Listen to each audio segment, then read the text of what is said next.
So you've talked about the reassurance, the encouragement of John's Gospel, but it is interesting, isn't it, that it's in the act of reading that the text takes on a different kind of vitality. One of the things we haven't talked about yet is the fact that we're sitting here, not just in the deanery in Westminster Abbey, but in the Jerusalem chamber, yes.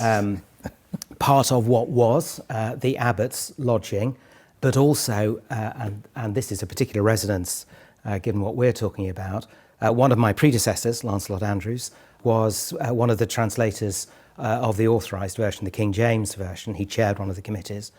When that Bible was finally completed, when the translation was done, he brought the translators here to Westminster Abbey, and in this room they read the King James Bible right through, because it was critical to them to test it not by reading it on the page, but by reading it aloud. Yes. The Bible was tested by ear, because it's so important that you hear this. I really like the fact that you've said that, because I have recorded the whole Bible myself, and I am aware that in the Bible it never says, read the word of the Lord. It always says, hear the word of the Lord. So what you're saying is absolutely right. And the strange thing is that now at home, when I read the Bible, as I'm reading it, I speak it out loud softly, but as I'm speaking it out loud, it allows me to hear it.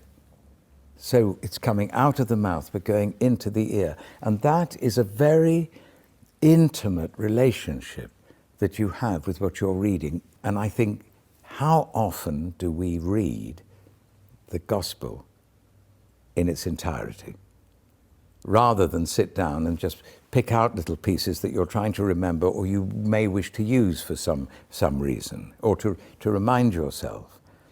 But read the whole thing. It's only 2.5 hours, and you get the full message that John wishes you to have. Yeah, absolutely.